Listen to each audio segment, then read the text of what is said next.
Buenos días, bienvenidos a este primer tema del segundo módulo del curso de Economía Digital, Blockchain y Finanzas Descentralizadas organizado por la Escuela Cryptorum. Bien, ya en el anterior módulo pues, tuvimos la oportunidad de hablar un poco sobre los orígenes del dinero, su evolución y bueno, cuáles son las funciones y características que debe cumplir el buen dinero. Por lo tanto, ya a partir de este módulo nos vamos a centrar un poco más en lo que yo creo que a todos nos interesa, que es saber, bueno, qué es Bitcoin, cuáles son sus cualidades, sus características y qué lo hacen una fórmula monetaria mm, aceptable, deseada y que puede cumplir con muchas de las funciones que se le presuponen al dinero e incluso puede convertirse, o de hecho ya es una magnífica reserva de valor. Todo esto lo iremos viendo en este módulo y aprenderemos los entresijos del Bitcoin, cómo se genera, cuál es su forma de transmitir, en fin, qué es lo que hay dentro del core del Bitcoin. Para entender los antecedentes de Bitcoin, debemos hacer un breve repaso primero a la historia de la criptografía, ya que no en vano Bitcoin es un activo que se fundamenta en la criptografía. Sin el desarrollo y la correcta aplicación de métodos criptográficos, esta historia realmente podemos decir que no existiría. Bien, vamos a aprender sobre la prehistoria de la criptografía, aunque el término criptografía nos puede hacer pensar en espías o agencias como la NSA americana, realmente está muy presente en nuestro día a día. Cuando nos conectamos a servicios como Gmail, estamos estableciendo una comunicación segura y, por tanto, cifrada en nuestro ordenador o nuestro dispositivo móviles y los servidores de Google. Es decir, hay una comunicación que se cifra para que no sea visible por todos, o por lo menos así es como nos dicen que sucede la historia. Al realizar una llamada telefónica desde nuestro móvil, la secuencia de datos que generamos también está cifrada y de esta manera se evita que alguien no autorizado pueda escuchar o interceptar nuestras comunicaciones. La criptografía surge como una herramienta derivada de la necesidad de realizar comunicaciones de forma privada, evitando que una persona no autorizada pueda leer el mensaje. En la historia hemos tenido multitud de ejemplos de formas de encriptar, fundamentalmente mensajes escritos o de cualquier otra índole. Hace ya unos 2500 años ya existía el cifrado de Polibios, que veis ahí en la imagen, eh, que bueno, se desarrolló en la época de la antigua Grecia, o este de aquí, que es el cifrado del César, que era un poquito más complejo, ya que bueno, esto se basa en una vara de madera al cual se le enrolla una tira de cuero con estas letras que veis aquí. Por lo tanto, si yo tengo, recibo un mensaje y tengo una vara del mismo grosor que el que envía el mensaje, puedo descifrarlo. Si no, pues me resultará un poco más complejo. Eran métodos de cifrado bastante rudimentarios, igual que este. ¿Vale? En el que bueno, se combinan una serie de letras con otras para encontrar una clave. ¿Vale? Y aquí de esa forma se puede cifrar mensajes y se podría descodificar solamente con el poseedor de esta maquinita que es el cifrador del César. Y por supuesto, eh, la historia se va evolucionando y se complica o se perfecciona, se desarrolla muchísimo más hasta que llegamos al siglo XX con la máquina Enigma, que es uno de los aparatos de encriptación más sofisticados que se han hecho en la historia antes de los métodos computacionales. Los primeros métodos, como vemos, eran bastante rudimentarios y bueno, simplemente había que tener algo de paciencia y conocimientos lingüísticos para poder desencriptarlos. A lo largo de los siglos, estos métodos se han ido perfeccionando hasta llegar al siglo XX, donde se como ya sabemos, se padecen dos grandes guerras en su primera mitad y el esfuerzo de guerra no solo se traduce en mejorar el equipamiento para el campo de batalla, sino que se percibe que la estrategia y la coordinación de divisiones y ejércitos es algo crucial. La guerra relámpago del ejército alemán en la Segunda Guerra Mundial es un claro ejemplo de coordinación y para ello se requiere poder enviar mensajes de forma rápida y segura. Esta máquina Enigma pues, fue trascendental para las victorias alemanas, tanto más que su tecnología de carros de combate o aviones de guerra. Pero logró desencriptarse. Es decir, cada vez que el ser humano ha sido capaz de crear una máquina, un método de encriptación más avanzado, siempre ha habido alguien por atrás que ha sido capaz de desencriptarlo. Por lo tanto, esto genera al final una carrera por nuevos métodos de encriptación que logren el objetivo de poder enviar mensajes de forma segura. Bien, tras este periodo de guerras, llegamos a la mitad del siglo XX, en el que después de la Segunda Guerra Mundial la criptografía dio un gran salto gracias a Claude Shannon, conocido como el padre de la teoría de la comunicación. En 1948, Shannon publicó un artículo en el que demostró matemáticamente el concepto de distancia de unicidad, que marcaba la longitud que necesitaba tener un texto cifrado para poder descifrarlo. La explosión y desarrollo de las máquinas de cómputo tras la Segunda Guerra Mundial convirtió a los ordenadores en instrumentos clave dentro del cifrado y descifrado de mensajes. Desde ese momento, la mayoría de los países consideraron la criptografía como un factor secreto y estratégico, por lo que la información accesible al público normalmente llegaba ya de manera muy obsoleta, anticuada, y solo determinadas agencias como la NSA disponían de la tecnología de vanguardia para su desarrollo. Es decir, al gran público no se le facilitaba la información de vanguardia en términos de encriptación, como ha pasado en tantísimas otras tecnologías en las últimas décadas. Hasta 1975 no llega el primer avance que se hace público, no dependiente de la NSA, vinculado al mundo de la criptografía. Entonces, IBM desarrolla el algoritmo de cifrado Data Encryption Standard, la DES, ya hablamos de métodos de encriptación bastante sofisticados. ¿Esto qué hace? Que al llegar al gran público, quizás si me llega a mí este método de encriptación no sé qué hacer con él, pero dentro de una comunidad siempre hay individuos que, bueno, por sus conocimientos, por sus inquietudes, son capaces de sacarle un provecho inesperado o, digamos, fuera de lo que el resto de la gente es capaz de hacer, y esto genera posteriores desarrollos como vamos a ver a partir de ahora.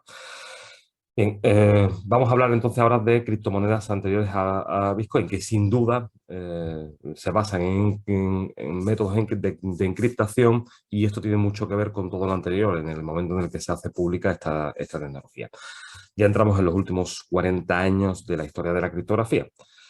Existieron antes del nacimiento de Bitcoin 7 intentos de creación de una criptomoneda, por lo que Bitcoin fue realmente la octava y la que finalmente tuvo éxito. Vamos a aprender un poco sobre las 7 anteriores para así entender qué ha pasado a partir de la octava y por qué Bitcoin triunfó donde las demás no tuvieron éxito. Bien, en 1982, David Shaun desarrolló un proyecto llamado eCash, cuando se implementó con las debidas patentes en 1990 a través de una empresa llamada DigiCash. Este proyecto llegó incluso a ser implementado en el US Bank, en el Credit Suisse y en el Deutsche Bank, manteniendo gran parte de la filosofía que actualmente predican las criptomonedas, como el anonimato. DigiCash falló en 1998 debido al crecimiento del uso de las tarjetas de crédito en el comercio electrónico. Pero hoy en día David Chaum es considerado el padre del anonimato en Internet. Es decir, ya vemos que este primer intento de una criptomoneda para realizar pagos digamos, a través de formato electrónico fue bastante avanzado para su época y tuvo una cierta repercusión. De hecho, grandes entidades bancarias se interesaron por él y lo llegaron a adoptar. Pero hubo otra tecnología que se hizo más popular, seguramente más cómoda, seguramente le generaba mayores beneficios a las entidades bancarias, como fue las tarjetas de crédito, y bueno, y el proyecto terminó abandonándose. 1996 se crea eGold, que es una empresa que pretendía transferir criptomonedas entre sus miembros a través de una cartera pública. Esta empresa fue la primera que, sin utilizar tarjeta de crédito, implementó el concepto de transacciones instantáneas en una API. Y también fue la primera en usar exchanges fuera de la propia empresa para crear una relación entre una moneda digital y una moneda fiat. El gobierno hizo cerrar esta empresa en el año 2000. Es decir, aquello de que hubiera posibilidad de que los individuos gestionasen el dinero eh, sin el control bancario no gustó al gobierno americano y hizo cerrarla en el año 2000. ¿Vale? Llegamos al año 98. En el año 98, por supuesto, la anterior, Eagle, estaba en funcionamiento y en el año 98, bueno, pues Charles Cohen intenta desarrollar una moneda, intenta y logra desarrollar una moneda totalmente digital llamada Benz, que esta moneda debía posibilitar la compra de productos y servicios en Internet. La moneda utilizaba conceptos de arbitraje para poder operar en diversos rincones del mundo de manera independiente y poseía una aplicación para poder realizar transacciones. ¿Vale? El problema de esta moneda es que bueno, no fue demasiado popular, pero poco a poco se van dando pasos y se van construyendo un poco el edificio sobre lo que otros ya han dejado, ¿no? En ese mismo año, en 1998, un cyberpunk llamado Wei Dai crea una criptomoneda llamada B-Money. Es un proyecto muy interesante. ¿Por qué? Porque ya usaba el Proof of Work, que lo veremos en el siguiente eh, tema de este mismo módulo. El Proof of Work es el método que usa Bitcoin para trabajar, ¿vale? Por lo tanto, este fue el precursor de esta forma de trabajar mediante la cadena de bloques a través del Proof of Work. Además, según dice la leyenda, este Wei Dai y otro criptógrafo famoso llamado Adam Beck fueron los primeros en entrar en contacto con el creador de Bitcoin tras lanzar el white paper de Bitcoin, en el que además se hace referencia a B-Money. Es decir, ya en el white paper de Bitcoin, que lo veremos también en el próximo tema, ahí se hace referencia como precursora del Bitcoin a esta moneda B-Money. Bien, en 1999 nace Flots. Aquí tenemos que tener en cuenta, ya estamos en el año 1999 y tenemos 4 proyectos que están funcionando en ese momento. Recordemos que este se cerró en el año 2000. Estos se iniciaron con poco éxito, pero con poco éxito para el gran público, pero relevantes para los amantes y los investigadores criptográficos. Tenemos 2 proyectos más y en el 99 surge Flots, ¿vale? Surge como competidora de Benz. La idea era prácticamente la misma, sin embargo, el proyecto se hizo mucho más famoso al ser utilizado para cometer delitos con la información de tarjetas de crédito y lavado de dinero. Al final, este tipo de proyectos a veces son usados simplemente porque dan una solución a un problema y podemos decir que estamos en contra de de las actividades ilícitas o delictivas, pero los que la cometen necesitan herramientas. Y bueno, para ellos Flots le proporcionaba una herramienta a tener en cuenta y fue mucho más usada que los anteriores proyectos, aunque recordamos que esta FLOT es un tipo de criptomoneda muy similar a BENZ, pero se orientó a otro nicho de mercado, podemos decir. Pero en 2002, Nick Szabo es una auténtica leyenda dentro del mundo de las criptomonedas, considerado el inventor de la tecnología de los smart contracts. En este curso tendremos un tema en el que hablaremos bastante ampliamente sobre los smart contracts. Y ahí veremos la gran importancia y la gran relevancia que tiene todo esto. Bueno, pues Nick Szabo inicia su trabajo con BitGold, una plataforma monetaria descentralizada que fue considerada la precursora de la arquitectura Bitcoin. Su plataforma monetaria finalmente desapareció, es decir, pasa igual que las demás, no tiene el respaldo del público, en otras ocasiones son las leyes gubernamentales las que deciden que el proyecto es peligroso y por eso los diversos intentos anteriores a Bitcoin fracasan, ¿eh? Por uno u otro motivo. Y por último nos vamos al año 2004 con Ripple, en el que el criptógrafo Hal Finney, que es otra auténtica leyenda del mundo de las criptomonedas, desarrolló un modelo con Proof of Work, es decir, ahí se basa en la tecnología que había dejado B-Money y vuelve a adoptar el Proof of Work basado en el trabajo de Adam Beck. Eh, Ripo combinado a los proyectos de Adam Beck y Nick Szabo dio origen a otras criptomonedas. Desafortunadamente, el problema es que Hal Finney falleció en 2014. Es decir, esta tecnología ya sí empezaba a dar soluciones y empezaba a resolvía algunos de las dificultades más grandes que había encontrado los anteriores proyectos, que eso también lo vamos a comentar ahora enseguida, y realmente también es el último intento serio de tener una manera. De hecho, da luego pie a otros proyectos que, digamos, son una derivación de este Ripple. El problema es que todo se ve eclipsado a partir del nacimiento de Bitcoin. ¿Vale? Con Bitcoin entramos ya en la historia. La creación de Bitcoin fue obra de Satoshi Nakamoto el 1 de noviembre de 2008. Su identidad realmente es una incógnita a día de hoy. No sabemos si se trata de una o varias personas o de una o varias instituciones. Es decir, no sabemos quién está detrás, aunque podemos intuir ciertas cosas.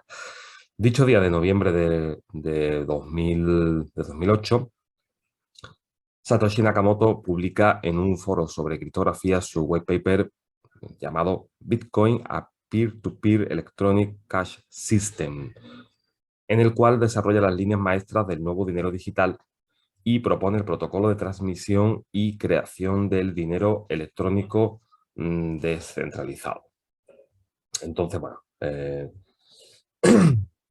lo que vamos a hacer es que vamos a echarle un ojo al white paper de Bitcoin para que veáis cómo en un documento de tan solo 9 páginas se puede transformar el mundo por completo. Bien, aquí podemos ver el white paper de Bitcoin. Esto es lo que publica en este foro criptográfico el 1 de noviembre de 2008 el famoso Satoshi Nakamoto. Y cuando volvamos a la diapositiva podéis ver ahí el enlace porque también se puede encontrar, este está en español, se puede encontrar el original en inglés, está público en la web, no, no hay que hacer nada raro para conseguirlo, ¿vale? Entonces aquí veis que es un documento, bueno, bastante, digamos, breve, no es una cosa extensísima sí tiene su cierta complejidad y evidentemente tienes que tener formación en el tema criptográfico para entenderlo y también algunos conocimientos en algunos otros campos. Pero bueno, llega a la página 8, aquí ya están sus conclusiones y la última página, que es la 9, es referencias y bibliografía, ¿vale? Y con esto se crea una fórmula monetaria que, como vamos a ver a lo largo de este curso, está muy cercano a convertirse en una auténtica revolución, ya no solo económica, sino también social.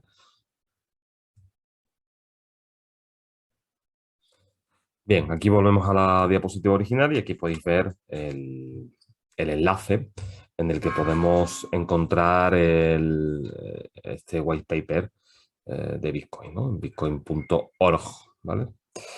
Y el de abajo sería bitcoin.org y está en español. Por suerte podemos encontrarlo en diversos idiomas. Bueno, continuamos. El 3 de enero de 2009 se mina el primer bloque de Bitcoin o bloque Génesis por el propio Satoshi. Como curiosidad, los Bitcoin generados en este primer bloque nunca se podrán usar. Luego veremos por qué hablamos de minado de Bitcoin y qué implicaciones tiene todo esto. Bueno, aquí vemos un poco lo que se incluyó en este primer bloque Génesis. Fue esta portada de la revista The Times, el 3 de enero de 2009. Se generan 50 Bitcoin, o lo que llamamos minar Bitcoin. Se minan 50 Bitcoin gracias al primer bloque de, de Bitcoin. Todo esto no os preocupéis, que a partir de los siguientes temas vamos a ir ya entendiendo todos estos conceptos, por qué se llama minar, cómo se minan, cuál es el procedimiento. Es decir, aunque con que nos vayan sonando los términos, con eso es más que suficiente. Este primer bloque sienta sienta las bases, perdón, de toda la cadena posterior, tanto de Bitcoin como de otros proyectos posteriores como Litecoin o Bitcoin Cash, ¿vale? Que es BCH, es Bitcoin Cash. ¿Por qué? Porque estos dos proyectos, Litecoin y Bitcoin Cash, son hijos de Bitcoin. Es decir, la cadena en algún momento se bifurca, dando lugar a proyectos diferentes, alternativos a Bitcoin, aunque mantienen casi todo igual al código original de Bitcoin. Como os digo, esto lo vamos a ir entendiendo perfectamente a lo largo de los próximos temas. Bien, cuando hablamos de la generación de Bitcoin, hablamos de minería.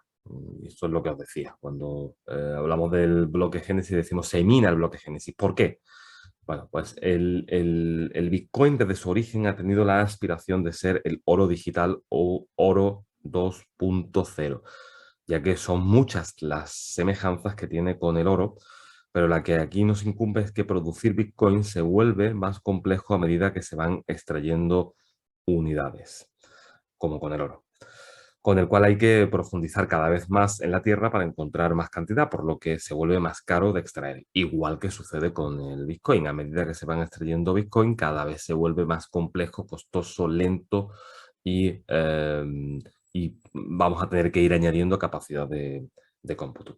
En 2010, Satoshi Nakamoto, creador de Bitcoin, el que publica el bloque perdón, el white paper, y posteriormente es capaz de generar el primer bloque de Bitcoin con esta portada que hemos visto de la revista Time, que por cierto es curioso que se elige justo esta portada en la que dice que el canciller bueno, el ministro de Finanzas inglés eh, mm, tiene que recurrir al segundo rescate para los bancos, ¿vale? Esto es muy significativo porque precisamente lo que viene a solucionar un activo monetario como es Bitcoin es el que no se pueda producir dinero de la nada a antojo de los políticos.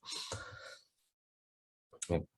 Una vez que en 2010 Satoshi Nakamoto desaparece. Lo último que supimos de él, o que se sabe de él, es que posee una billetera con algo menos de 1 millón de Bitcoin, lo cual es una auténtica fortuna a día de hoy, que desde entonces no se han movido, lo cual no significa que los Bitcoins se hayan perdido, como a veces se escucha en algunos medios especializados, ¿no? Que se estima, ¿no? Pues se han perdido unos 4 millones de Bitcoin de gente que ha perdido sus billeteras o se han quedado atrapados en no sé qué ordenador, y entre ellos está lo de Satoshi Nakamoto, porque como no se han movido, pues damos por hecho de que se habrán perdido.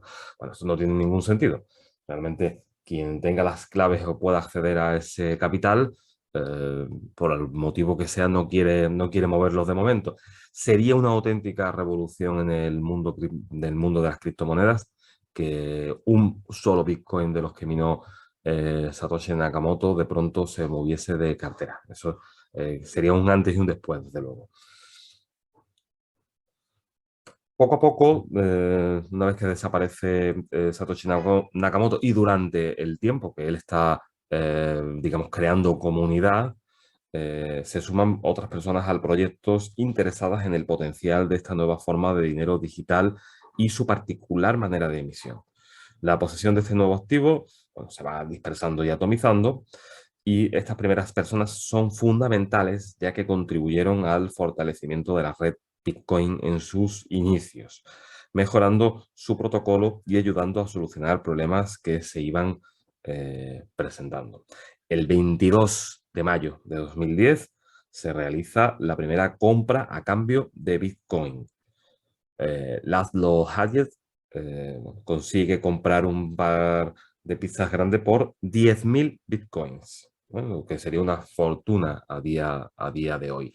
Bueno, la historia es, este señor Laszlo Hayek era uno de aquellos que formaban parte en esa pequeña comunidad incipiente de mineros de Bitcoin. mm, Probablemente estaría en algún tipo de comunidad interesados en la criptografía, se entera del proyecto, con su propio ordenador casero empieza a interactuar con la blockchain de Bitcoin, mina Bitcoin, bueno, mina tantos como que eh, tiene 10.000 para gastarse en una pizza. Entonces, en uno de estos foros, publica un mensaje que viene a decir: estaría interesado en comer un par de pizzas en casa con mis hijos a cambio de 10.000 bitcoins.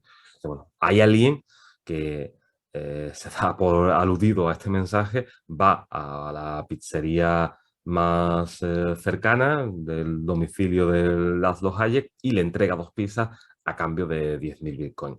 Esa es la historia. La realidad es que Laszlo llegó a pagar 40.000. ¿Por qué? Porque hubo 4 personas que fueron a su casa a lo largo de esa semana con un par de pizzas.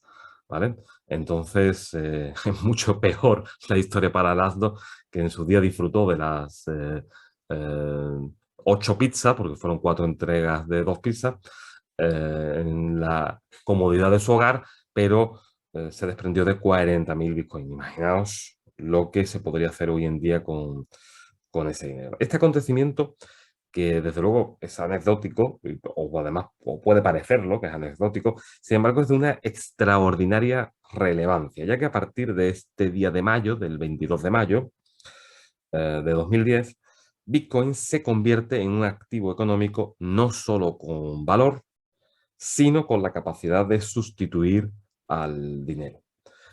Hubo alguien que cambió sus Bitcoin por un par de pizzas, pero bueno, quizás esto no es lo más relevante. ¿No? Lo que hizo Laszlo no es quizás lo más relevante, sino lo más importante es que hubo alguien que estuvo dispuesto a gastar sus dólares para comprar 2 pizzas, llevarlas a casa del bueno de Laszlo a cambio de Bitcoin. Desde ese día, el Bitcoin entra en otra etapa al convertirse en un medio de pago. Por eso es tan importante este hito, y por eso normalmente en el mundillo de las criptomonedas, el 22 de mayo se le llama el Pizza Day. Bien, con esto vamos a dar por terminado este tema y ya nos metemos de lleno en temas a partir del próximo tema. Será bastante más entrar en profundidad en lo que es técnicamente Bitcoin, cómo se genera, cómo se crea. Hablaremos del concepto económico de Bitcoin, hablaremos de la blockchain, hablaremos de cómo se mina. Va a ser un tema realmente apasionante y bastante denso, así que estad atentos, relajaros, sentaros bien, abrir mente y oídos, porque esto se pone interesante. Nos vemos en el próximo tema. Muchas gracias por la atención y espero que os haya gustado este tema sobre los antecedentes de Bitcoin. Hasta luego.